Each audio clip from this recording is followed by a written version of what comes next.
नमस्कार सब गोटा के। हम रीता झा। आइ एकटा हम बेटा जहन बियाह कऽ कऽ अबै छथिन तखन ई गीत गायल जाइ छै तऽ सुनाना छै। जखन आयल रघु नंदन रे मारीच मृग मारी, जखन आयल रघु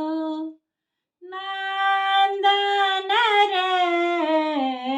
मारीच मृग मारी, सुन भवन बिनु जानकी रे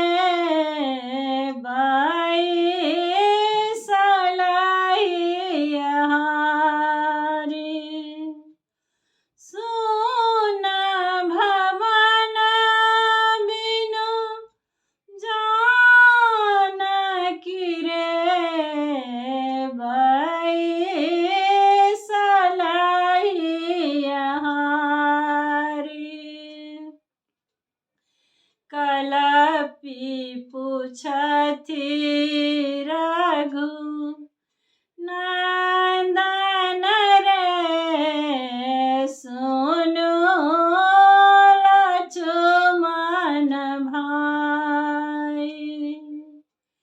कलपि पूछथि रघु नंदन रे सुनु लक्ष्मण भाई, आजु कतय छथि जानकी रे कतऽ रहली नुकाई, आजु कतय छथि जानकी रे कतऽ रहली नुकाई, खन खन भवन बिलोकति रे खन करथि पुछारी, खन खन भवन बिलोकति रे खन करथि पुछारी, चंद्र बदन धनी बिछुड़ल रे सिर करतल भारी, चंद्र बदन धनी बिछुड़ल रे सिर करतल भारी, पल पल बीतय